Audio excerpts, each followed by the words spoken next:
Hey, what's up, everybody? It's Mark Meyerhoff here with the CLS show. We're out here today in Columbus, Minnesota, checking out the race shop of this guy right here, Ryan Buck, who just a couple weeks ago was involved in the Battle of the Buses at Cedar Lake Super Speedway. He was in the Packer bus, he was in the Viking bus, he was everywhere. He was rolled over, getting dirty, you name it, he did it. We're here to talk to him about it. Ryan, thanks for joining the CLS show and taking some time with us. We want to know about your bus race experience. Oh man, dream come true. Yes, absolutely. I know you had talked about it before and the opportunity finally came up. How did it all come about? Persistence pays off, I guess. 3 years of asking, and each year I got smarter and smarter about the timing. Yep. You know, the day of apparently doesn't work, but you get a month in advance and there's some ground to be had, and one of the other staff at the racetrack decided they didn't want to do it, so it left an open seat for me. Right on. So, like, obviously, like you said, persistence paid off. You finally got the opportunity. What about it got you into the mindset of, like, I want to be a part of this? That's a good question. I guess I'm just that naive to think it's what people should do. Right. I mean, how can you not, as a driver, sit in the stands and want to be a part of that? Like, the element of wreck and destroy and not have to repair is great. Yep. The element of driving into the wreck, sounds strange, but I kind of enjoy it. You know, there's some danger to it, but not enough that you should be afraid, right? Absolutely. Yeah. No, I mean, we've definitely seen over the years being there for the bus races, we have seen some pretty immaculate stuff happen in those races. So, like you said, anything can happen at any time in those races. And that's kind of what you were looking forward to. Absolutely. My worst nightmare would have been a mechanical, and then we were out and we wouldn't be in the main event, which actually did happen in Heat 2. Mm-hmm. The Packer bus just up and quit on us. Surprise, surprise. Yep. Go figure. So then we had to jump in the Vikings bus, the old backup, you know, the hospice of all the old quarterbacks. Jump in that bad boy, came out for the feature, and the mentality was get a couple hits in and make them count. Right. So, I mean, I got to ask if my recollection serves me right now, knowing you for a couple years now. Not a big sports guy. Not really. But you chose the Packer bus over the Viking bus. But we do live here in the land of 10,000 lakes. What was the decision behind that? I mean, I figured you'd still try to back the purple. It was very easy, to be honest. The Packer bus had a bumper. The Vikings bus didn't. Okay. And I knew that would take me further into the night. Right. But then, like you said, it's still laid over like Rodgers flat on his back. Pretty much. All I did was tap the brake for a bus that was exiting the track, and then just up and quit right there. Go for it. I think that's what you have to look forward to, Packer fans, this season. So that was a prelude to what you got coming up in September. So you kind of alluded to the prestige and the atmosphere of what the bus races has. Obviously, Cedar Lake Speedway has been doing these bus races for many, many years now. Where besides being a part of it as a competitor in your sprint car that you raced on the weekends as well, have you been to the bus races? You've obviously seen it. You've raced in front of a crowd of 10,000 people in the sprint car. What was it like just being out there, knowing that all eyes were on you at that point? It was much more exciting than the sprint car races because we're kind of filler material that night. We're not so much the main event. Oh, what do you mean?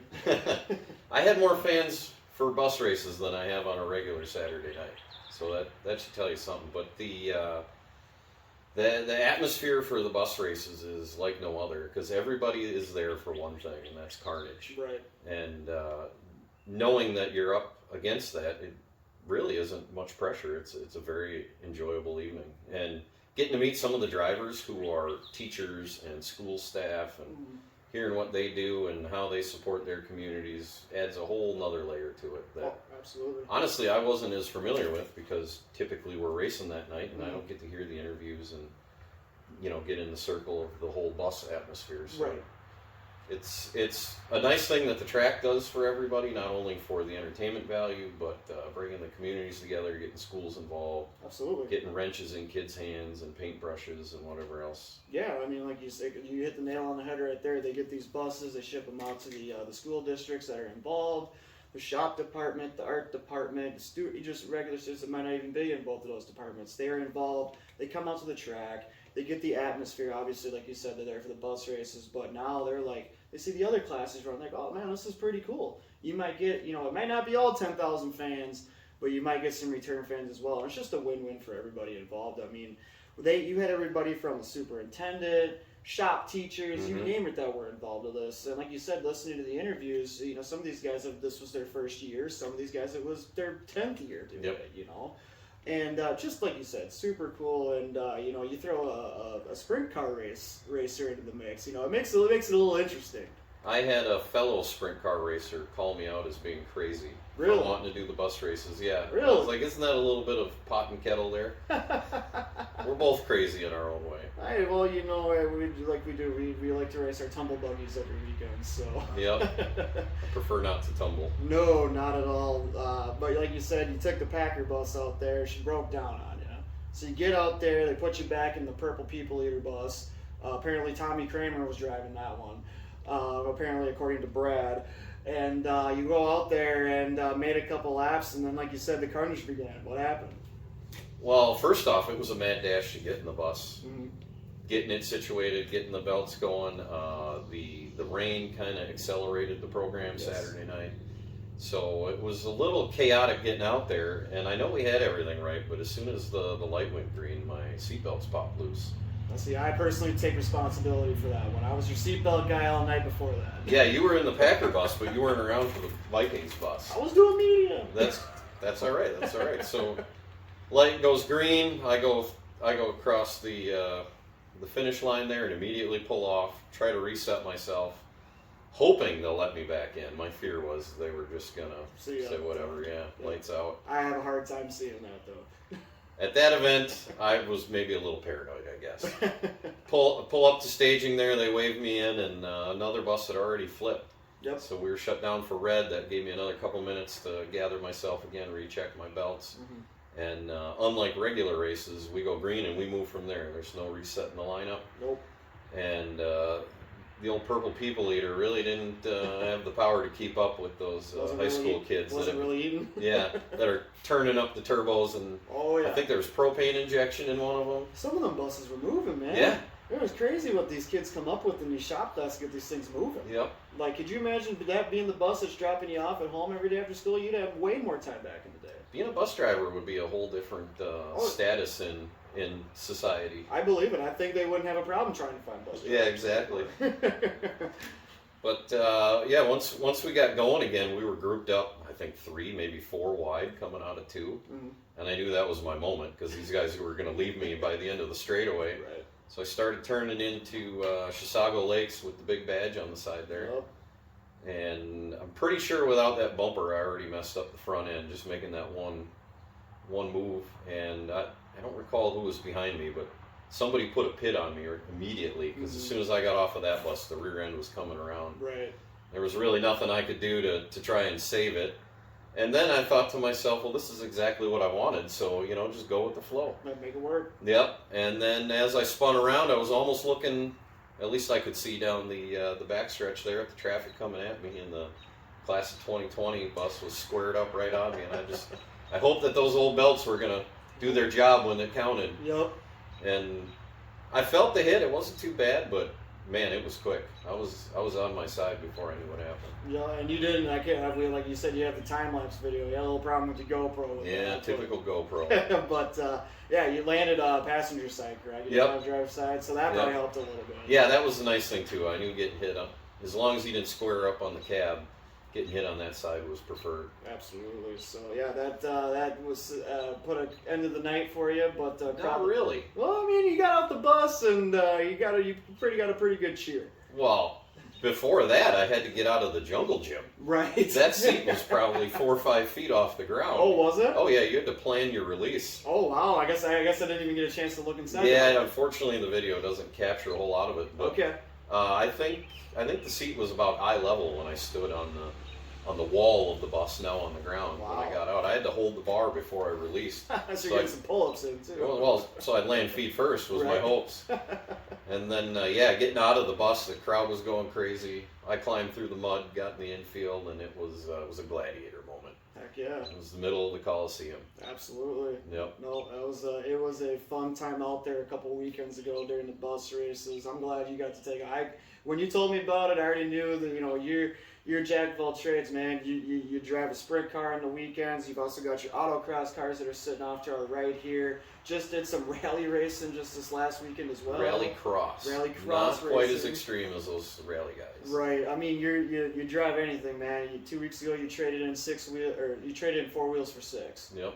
Like it doesn't matter. Unicycles, pit bike, whatever you name it. Three-wheeler. It doesn't matter, man. You drive anything. I'm trying. I don't know if I do it successfully, but I do drive a lot of things. Oh no, you definitely do, man. It's a cool niche to have.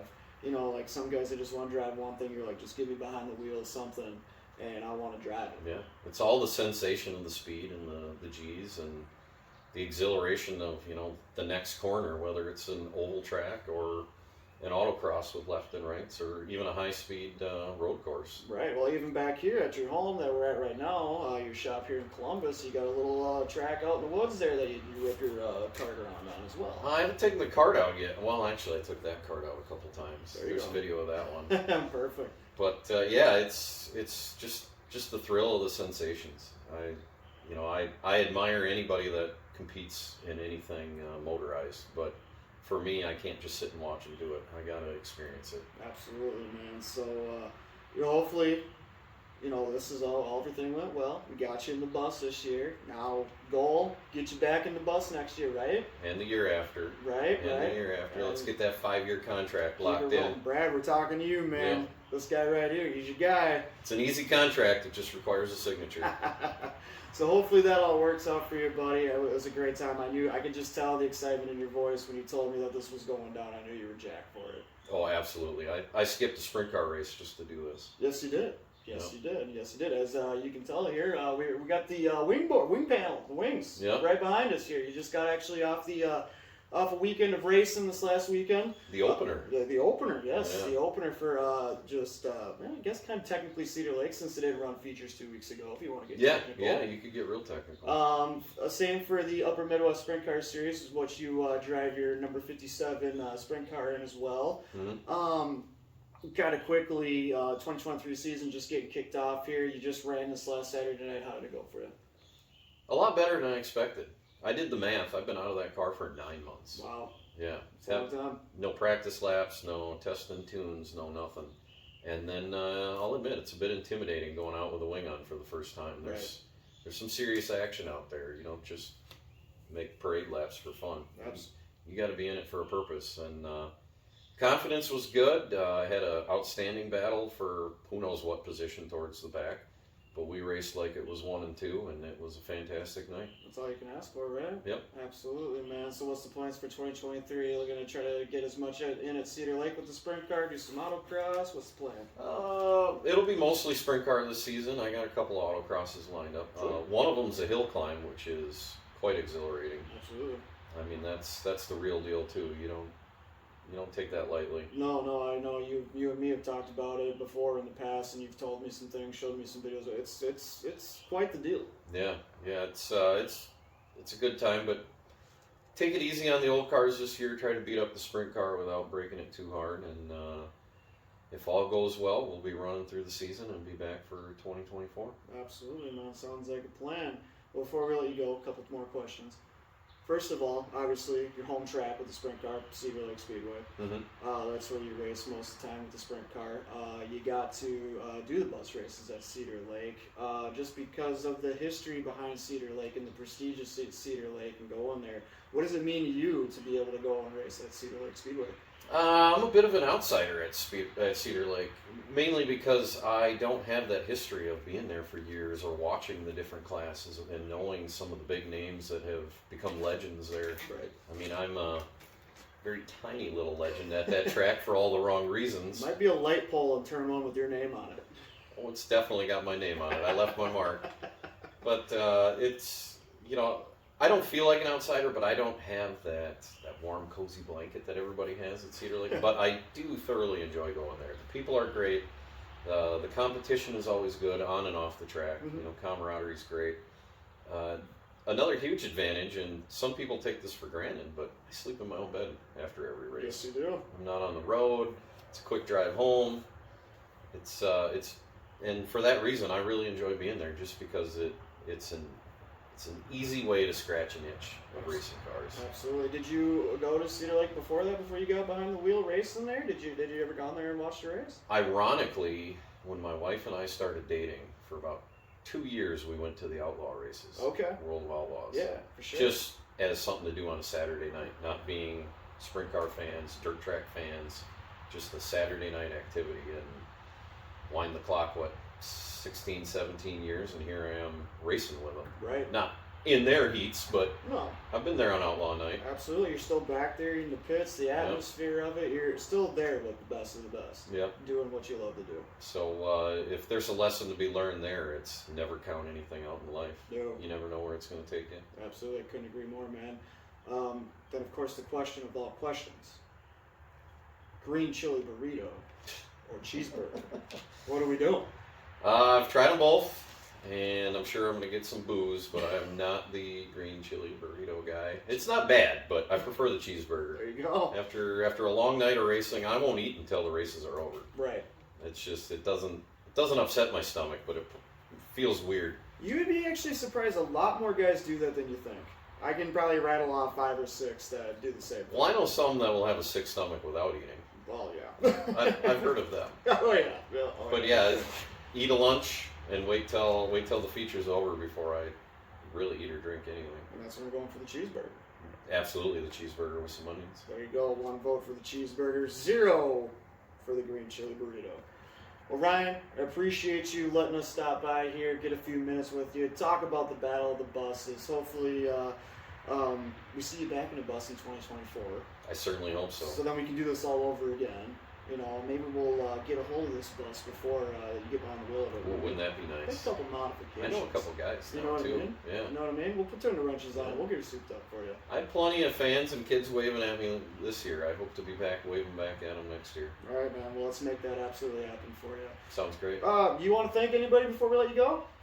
Well, obviously Cedar Lake for letting me get in the bus. Absolutely. And more or less giving me a bus. Mm-hmm. I mean, there wasn't much legwork on my end. Right. You know, everybody at the UMSS, they don't know it, but they're in some way, shape, or form, they're backing me. The RTS podcast. You guys have always been in my corner, and it's appreciated. Anytime. A big track sponsor and a personal sponsor to me, Amory Chevrolet. These guys. Yeah. They've been great. Troy and the gang over there. You know, don't count them out. Give them a shout. See what they can do for you. Heck yeah. Amory Ale right down the road. Nice little outdoor patio and barn setting for some brews and pizza before the races. Sounds good to me. And you know, I've got a lot of friends and family I need to thank. That's a long list, but you know who you are, and I appreciate everything you've done for me in the past. Heck yeah, man. Can't do it without them, right? Absolutely not. Biggest support system. Yep, you got it. Right on, man. Well, thanks again for letting us swing out here and chat with you about everything in your racing career as well. And like I said, hopefully we'll see you back in a bus in 2024. Sounds great. Appreciate it. No problem, buddy. That's going to wrap it up, guys. Mark here with the CLS show. Make sure you head over to YouTube and hit that notification button, subscribe, then you get notified whenever CLS show is dropping new videos with your favorite racers that race every Saturday night at the high banks of Cedar Lake Speedway. Thanks for tuning in, guys. We'll catch you later.